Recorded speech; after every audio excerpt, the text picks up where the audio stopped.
सोने और चांदी की कीमतों के लिहाज से देखें तो जून का महीना काफी मनहूस रहा। हम ऐसा इसलिए कह रहे हैं क्योंकि जून के महीने में सोने और चांदी की कीमतों में जबरदस्त गिरावट देखी गई। बीते 17 साल में अब तक की सबसे बड़ी गिरावट थी। और उसके बाद जब जुलाई शुरू हुई तो जुलाई की शुरुआत में ही सोने और चांदी की कीमतों में थोड़ा उछाल आया है, थोड़ी कीमतें बढ़ी हैं। तो इसके पीछे के क्या कारण है? बीते 3 हफ्ते से जो गिरावट जारी थी, जुलाई की शुरुआत से ही ये थोड़ा उछाल क्यों? क्या ये उछाल बरकरार रहेगा? क्या सोने और चांदी की कीमतों में तेजी आएगी? जुलाई में सोने और चांदी की कीमतें क्या रहने वाली हैं? क्या ये निवेश का सही समय है? इन सारी बातों का जवाब आज हम अपने इस वीडियो में लेकर आए हैं। आप बने रहिए वीडियो के अंत तक। और अगर अभी तक आपने हमें सब्सक्राइब नहीं किया है तो सब्सक्राइब जरूर कर लें, क्योंकि इस तरह की वीडियो, इस तरह की खबरें और इस तरह के अपडेट्स हम आपके लिए लेकर आते रहते हैं।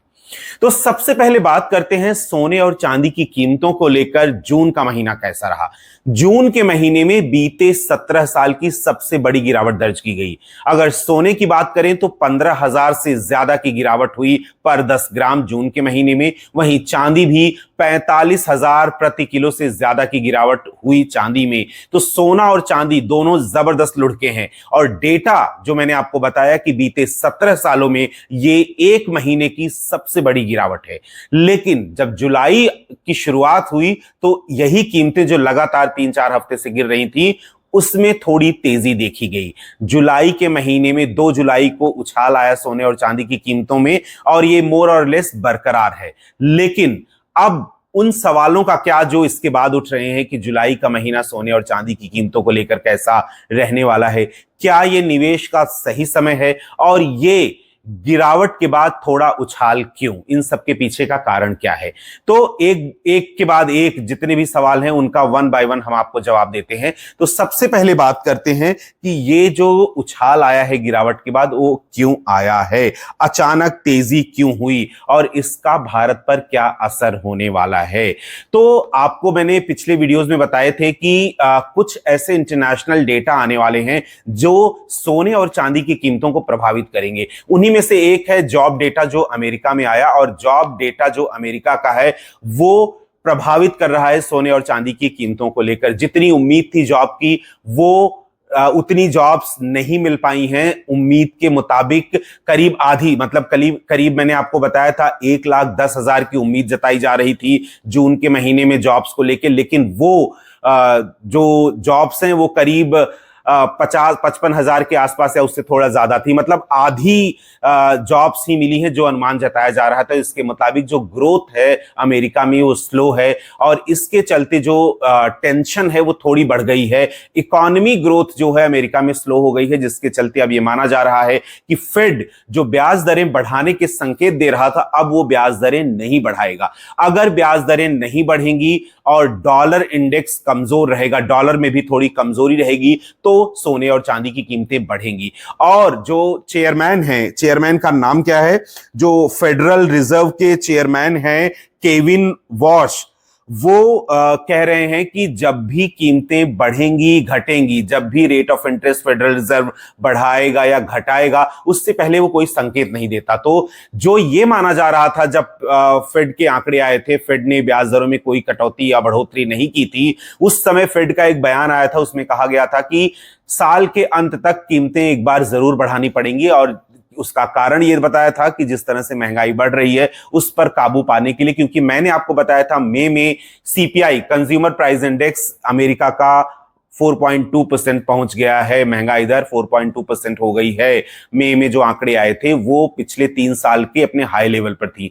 तो जो महंगाई के आंकड़े थे वो टेंशन में डाल रहे थे। उसके बाद जब फेड के आंकड़े आए, फेड की ब्याज दरों के आंकड़े आए, तो उसमें एक स्टेटमेंट आया था फेड की तरफ से कि इस साल के अंत तक एक बार ब्याज दरों में बढ़ोतरी करनी पड़ेगी, जिसके चलते सोने और चांदी की कीमतें गिर रही थी। लेकिन अब जो उनके चेयरमैन हैं फेडरल रिजर्व के, उन्होंने कहा कि कीमतें बढ़े या घटे उसके पहले हम कोई संकेत नहीं देते। वो थोड़ा सा बेनिफिशियल साबित हुआ। अब उसके बाद ये जॉब डेटा के जो आंकड़े आए हैं, जॉब कम हुई हैं। जितनी उम्मीद थी लोगों को जॉब नौकरियां मिलने की, उसकी आधी नौकरियां मिली हैं। इकॉनमी अमेरिका की जो है वो स्लो आंकी गई है। इसके चलते डॉलर इंडेक्स कमजोर हुआ है और ये सारा जो इक्वेशन है वो सोने और चांदी की कीमतों को प्रभावित कर रहा है और जिसके चलते सोने और चांदी दोनों में उछाल देखने को मिला।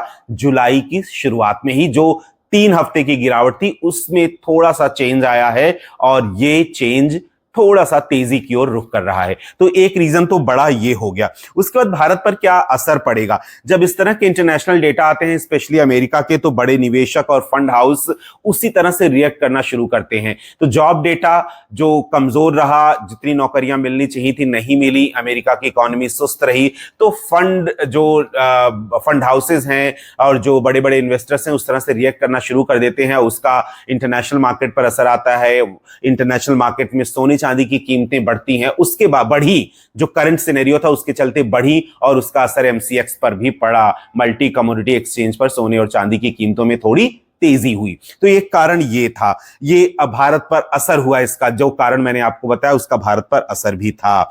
और लेकिन एक्सपर्ट्स क्या कह रहे हैं? कह रहे हैं कि बड़ी तेजी की उम्मीद नहीं करनी चाहिए, क्योंकि जिस तरह के आंकड़े आ रहे हैं, और मैंने आपको बताया था कुछ आंकड़े और आने वाले हैं यूरोपियन मार्केट से, इन्फ्लेशन से जुड़े हुए, उन आंकड़ों का भी असर पड़ेगा। लेकिन अभी जो तेजी है ये बहुत बड़ी तेजी लेकर नहीं आने वाली है, ऐसा एक्सपर्ट्स कह रहे हैं।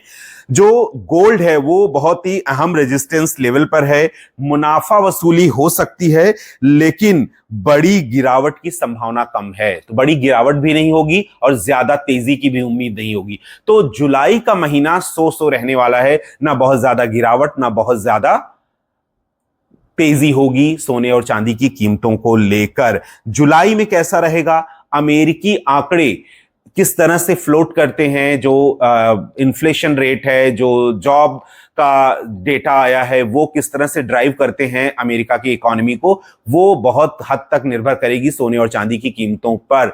तो नजर हमारी इंटरनेशनल मार्केट के साथ साथ अमेरिकी डेटा पर, अमेरिकी बाजारों पर भी होगी, जिसके चलते हम ये पता लगा पाएंगे कि आने वाले दिनों में, स्पेशली जुलाई के महीने में, सोने और चांदी की कीमतें क्या रहने वाली हैं। लेकिन ना बड़ी तेजी की संभावना जता रहे हैं एक्सपर्ट्स और ना बड़ी गिरावट की ओर इशारा कर रहे हैं। सो रहने वाला है जुलाई का महीना। लेकिन जो लगातार गिरावट हो रही थी उसको थोड़ा सा पुश मिला है, थोड़ा सा वेटेज मिला है, जिसके चलते थोड़ी तेजी जुलाई की शुरुआत में ही देखी गई। और दूसरा, एक मैंने आपको बताया था कि जो गोल्ड ईटीएफ है उस पर से भरोसा उठ रहा था। जब कीमतें गिर रही थी तब लोग वहां से विड्रॉ कर रहे थे पैसा, मुनाफा वसूली कर रहे थे सोने और चांदी में, इसके चलते कीमतें गिर रही थी। लेकिन अब एक बार फिर भरोसा लौटा है, एक बार फिर उम्मीद जगी है।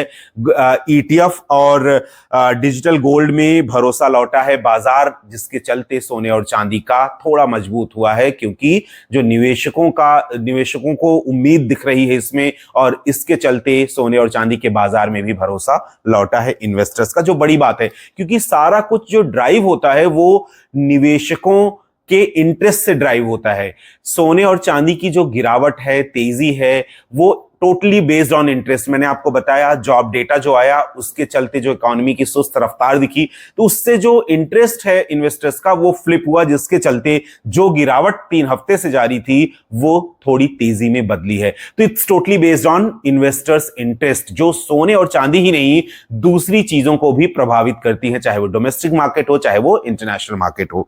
और आगे हम बात करेंगे तो सोना जो है जुलाई में दायरे में रह सकता है, वहीं चांदी में उतार चढ़ाव की संभावना ज्यादा है, क्योंकि इसमें सट्टेबाजी ज्यादा होती है। पहले इस पर मैंने आपको वीडियो भी बनाए हैं, और अगर आपने नहीं देखा है तो आप पुराने वीडियोस देख सकते हैं, उसमें बहुत सारी ऐसी इंफॉर्मेशन है कि सट्टेबाजी किस तरह से फ्लक्चुएट करती है चांदी की कीमतों को स्पेशली, और सोना दायरे में है जुलाई के महीने में, ये हम आपको बता रहे हैं। और एक्सपर्ट्स ने फिर वही बताया।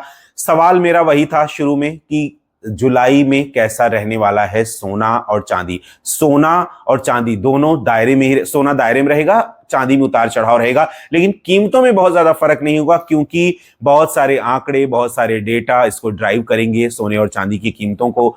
अभी मौजूदा स्थिति जो है, थोड़ा सा डॉलर इंडेक्स कमजोर है, कच्चे तेल की कीमतों में गिरावट है, तो सोने और चांदी में थोड़ा उछाल है। एक बड़ा जो संकेत आया था फेडरल रिजर्व के चेयरमैन का कि कोई भी जो डिसीजन होगा उसको लेने से पहले कोई भी हिंट हमारी तरफ से नहीं दिया जाता। तो वो उस तरफ उनका इशारा था कि जब ब्याज दरों के आंकड़े जारी किए थे फेडरल रिजर्व ने, तो एक स्टेटमेंट आया था जिसके बाद से ये कयास लगाए जाने लगे थे कि एंड ऑफ द ईयर, इस साल के अंत तक एक बार कीमतों में ब्याज दरों में बढ़ोतरी जरूर करेगा फेडरल रिजर्व।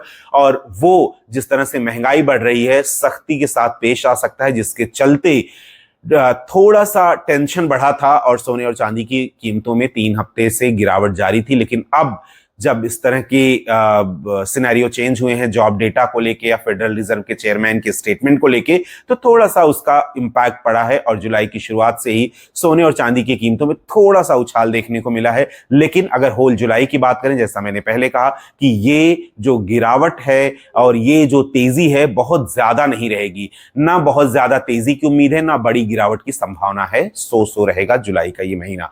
तो इस तरह की अपडेट हम आपके लिए लेकर आते रहते हैं। जब भी इंटरनेशनल मार्केट हो या डोमेस्टिक मार्केट, कोई बड़ा बदलाव होता है या बड़े बदलाव की संभावना होती है, हम आपके लिए वीडियो जरूर लेकर आते हैं। इसलिए लाइक करें, शेयर करें, कमेंट करें, सब्सक्राइब जरूर करें और हां, हर अपडेट पहले पाने के लिए बेल आइकॉन दबाना बिल्कुल ना भूलें।